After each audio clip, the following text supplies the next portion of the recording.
নমস্কার বন্ধুগণ, সবাই কেমন আছেন? আশা করি খুবই ভালো। আজকের যে রেসিপিটি বানাচ্ছি বন্ধুরা, খুবই মজাদার, সহজ সরল রেসিপি, কিন্তু খেতে খুবই ভালো লাগে। আমাদের ছোট বড় সবাইয়ের মনের মতো আলু আমরা সবাই ভালোবাসি, ছোট বাচ্চারা তো খুবই ভালোবাসে। সেই আলু নিয়েই আজকে একটা অতীব সহজ সরল রেসিপি বানাচ্ছি। সেই জন্য কি করেছি, প্রথমে আমি আলুগুলো লম্বা দিকে 4 টুকরো করে কেটেছি। দেখেছেন কীরকম নৌকোর মতো। সমস্ত আলুর টুকরোগুলোকে ভালোভাবে ধুয়ে একটা পাত্রের মধ্যে বেশ খানিকটা জল নিয়েছি।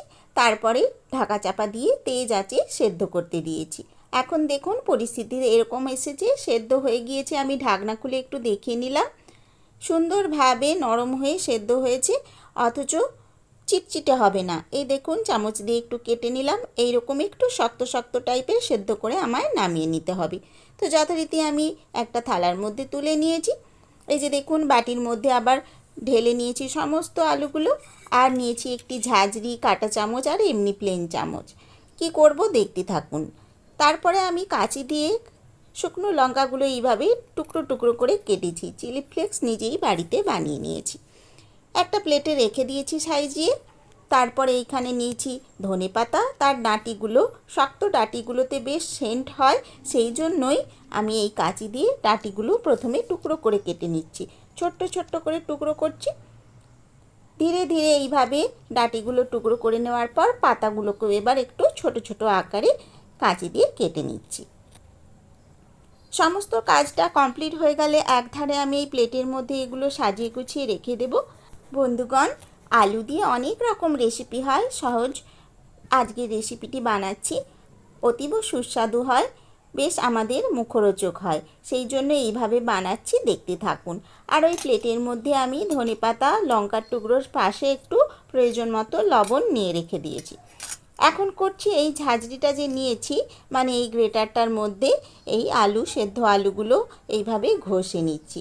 হাত দিয়ে থেঁচে মেখে নিলেও হয়, কিন্তু কিছু কিছু ডালা ডালা ভাব থাকে, যেটা এই ঝাঁঝরি দিয়ে এরকমভাবে ঘষে নিলে খুব সুন্দর মিহি মিহি হয়ে যায়। তো এইভাবে পুরোটা কমপ্লিট করে নেব। আজকের রেসিপি দেখে আপনাদের যদি খুবই ভালো লেগে থাকে বন্ধুরা, প্লিজ লাইক দেবেন, আর নতুন বন্ধু যারা আসবেন সাবস্ক্রাইব করে দেবেন। পুরনো বন্ধুদের অসংখ্য ধন্যবাদ। সবাই আমার সাথে থেকে আমায় উৎসাহিত করবেন। আর বন্ধুরা বেশি বেশি করে যদি শেয়ার করে দেন তাহলে খুবই উপকৃত হব আর আনন্দিত হব।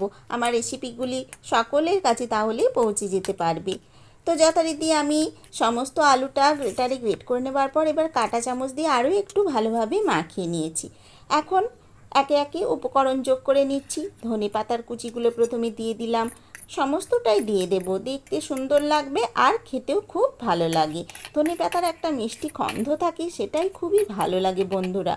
তারপরে চিলি ফ্লেক্সটা দিয়ে নিলাম, এগুলো রং একটা লালচে কালার আসবে আর ঝালটাও হবে। এখানে মরিচ গুঁড়ো দিলেও হয়, কিন্তু আজকে আমি মরিচটা দিলাম না।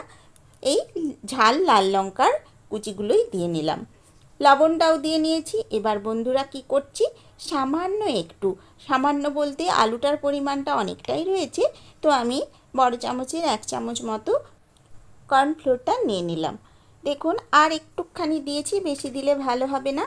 এই আলুটা যেহেতু সেদ্ধ, আর আলুতে তো সামান্য স্টার্চ থাকে, সেটা বেরিয়ে পড়ে জলের মধ্যে, তো চিটচিটে ভাব থাকে, বাইন্ডিং হতে অসুবিধা হবে, সেই জন্যই আমি এই কর্নফ্লোরটা ব্যবহার করেছি। এখানে আপনারা ইচ্ছে হলে সামান্য একটু ময়দা মিশিয়ে নিতে পারেন। তো আমি এই কর্নফ্লোরটা দিয়েই আজকে রেসিপিটি বানাচ্ছি আলুর মধ্যে দিয়ে।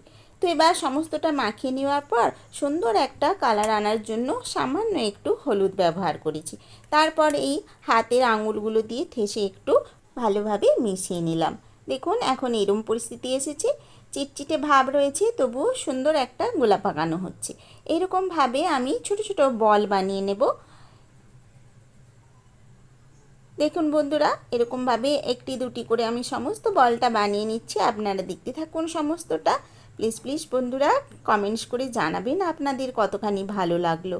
তো যথারীতি সমস্ত আলুটাকেই আমি সুন্দরভাবে এরকম একটি একটি লেচি করে নিয়েছি। তারপর হাতে সামান্য একটু তেল বুলিয়ে নিয়েছি, দিয়ে এরকম ছোট্ট ছোট্ট হাতের তালুর মধ্যে দিয়ে একটু লম্বাটে আকার দিয়ে এরকম একটা গড়ন দিচ্ছি। দেখেছেন এখানে গোল গোল করলেও হয়, একটু লম্বা করে দিচ্ছি যাতে দেখতে একটু সুন্দর লাগে। তো এরকম একটা সুন্দর শেপ দিয়ে নিলাম। তারপরে করব কাঁটা চামচটা নিব, দিয়ে এরমভাবে একটু প্রেসার দিয়ে দিলে কাঁটা চামচের যে কাটা কাটাগুলো রয়েছে ওগুলো দিয়ে একটা ডিজাইন হয়ে যাবে। তো বন্ধুরা, আজকের এই রেসিপিটি যেভাবে বানাচ্ছি এইভাবে যদি আমি ডিজাইনটা রাখতে চাই তার জন্য আমাকে ডুবো তেলে ভাজতে হবে। সেটা আমি আপনাদের বলে দিলাম। আমি ডুবো তেলে ভাজবো না, নরম নরম আলু আমি আজকে শ্যালো ফ্রাই করব বন্ধুরা। তাতে ডিজাইনটা হয়তো থাকবে না, ফুটে উঠবে না, কিন্তু ডুবো তেলে যদি ভাজা হয় এই ডিজাইনটা ফুটে উঠবে।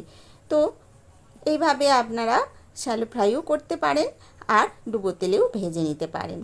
তো এইরকম ডিজাইনটা দিলে দেখতে ভালো লাগবে। তো যথারীতি আমি দিয়ে নিচ্ছি, দেখা যাক ভাজার পর কীরকম হয়। শ্যালো ফ্রাইতে যদি ডিজাইনটা ফুটে ওঠে তো ভালো, না হলে কিছু নয়, দেখতে অতটা ভালো লাগবে না, কিন্তু রেসিপিটি কমপ্লিট হয়ে যাবে। তো যাই হোক, আমি এখন এইভাবে সুন্দরভাবে সাজিয়ে নিয়েছি।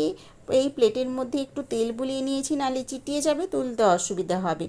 তো সমস্তটা কমপ্লিট হয়ে যাওয়ার পর আমি এবার চলে যাব গ্যাসের মধ্যে ফ্রাই করতে। রেসিপি দেখে আপনাদের আশা করি ভালো লাগছে। ছোট বাচ্চাদের জন্য এইটি খুবই উপযোগী একটি খাবার। বিকেলবেলা ওরা অনেক রকম বায়না করে, তো এরকম আলু দিয়ে সাধারণ অথচ মুখরোচক এই খাবারটি খেতে খুবই ভালো লাগে। বন্ধুরা, এখানে একটু বলে রাখি, মাঝখানে আমি একটু স্কিপ করে গিয়েছি, মানে ক্যামেরা করতে ভুলে গিয়েছি। এই আলুর মধ্যে সামান্য একটু রসুন গ্রেট করে দিয়ে নিয়েছি, সেটা আপনাদেরকে দেখানো সম্ভব হয়নি, আমি তখন ক্যামেরা করতে ভুলে গিয়েছিলাম। তো যাই হোক, এইভাবে রসুন কুচিটা দিলেও খেতে স্বাদটা আরও একটু বেশি ভালো হয়। তো আপনাদের আমি মুখে বলে দিলাম। তারপর যথারীতি ফ্রাই প্যানের মধ্যে আমি সামান্য একটু সাদা তেল দিয়ে নিয়েছি, দিয়ে একে একে সমস্ত আলুর টুকরোগুলো, মানে এই যে ডিজাইন করে বানিয়েছি সমস্তটাই আমি ছেড়ে দিলাম, যাতে এপাশ ওপাশ করে একটু ভাজা ভাজা মতো হয়ে যায়। আলু সেদ্ধ রয়েছে, সুতরাং ডিপ ফ্রাই করার দরকার নেই, শ্যালো ফ্রাই করলেও খেতে ভালো হবে, আর ডিপ ফ্রাই করলে দেখতে সুন্দর লাগবে। তো যথারীতি আমি আজকের রেসিপিটি এইভাবে বানাচ্ছি। দেখুন বন্ধুরা, আপনাদের কতটা মনের মতলা হয়। যদি ভালো লেগে থাকে আপনারা প্লিজ আমায় কমেন্টস করবেন, সাবস্ক্রাইব করবেন, লাইক দেবেন। আপনাদের সহযোগিতা ছাড়া দীপাস্থর স্পাইসি হট সামনের দিকে এগোতে পারবে না। তো আপনারা প্লিজ আমার পাশে থাকুন, সাপোর্ট করুন। সবাইকে অনেক ধন্যবাদ বন্ধুরা, আপনারা প্লিজ আমার সাথে এইভাবে এতদিন রয়েছেন, সামনের দিনগুলোতেও প্লিজ সাথে থাকুন। তো যথারীতি আমি সমস্ত আলুগুলোকে উল্টে পাল্টে এইভাবে ফ্রাই করে নিয়েছি, তেলটা পুরোটাই শুষে নিয়েছে, আলুগুলো ফ্রাই হয়েছে। দেখুন ডিজাইনটা বন্ধুরা কেমন দেখা যাচ্ছে না, যেহেতু শ্যালো ফ্রাই বলেই ছিলুম আগে। তো যাই হোক, কিন্তু রেসিপিটি খেতে দুর্দান্ত হয় আর দেখতেও সুন্দর হয়েছে। তারপর আমি এখানে টমেটো সস দিয়ে এখানে সার্ভ করে দিয়েছি। আপনারা ইচ্ছে হলে চিলি সস দিয়েও খেতে পারেন, তাতেও খেতে সুন্দর হয়। দেখুন বন্ধুরা, আজকের রেসিপিটি ঝটপট চটজলদি খাবার, বিকেলবেলা চায়ের সাথেও ভালো লাগবে, এমনি মুখরোচক খাবার হিসেবে সন্ধেবেলা এগুলো খেতে খুবই ভালো লাগে। আলু দিয়ে বানানো তো ঝটপট রেসিপি, চটজলদি রেসিপি, আর ইউনিক পটাটো ফ্রাই নাম দিয়েছি। তো দেখুন, আপনারা কমেন্টস করে জানাবেন আজকের রেসিপি কতটা ভালো লাগলো। তো সবাইকে অনেক ধন্যবাদ জানালাম। আবার পরবর্তী ভিডিও নিয়ে আবার একদিন হাজির হয়ে যাব, সহজ সরল রেসিপি, ঘরোয়া রেসিপি। আপনারা সবাই সাথে থাকুন। সবাইকে অনেক অনেক ধন্যবাদ। ইউনিক পটাটো ফ্রাই ভালোবেসে খেতে চাই, বানানোটা সোজা, খেতে দারুণ মজা, হা হা হা।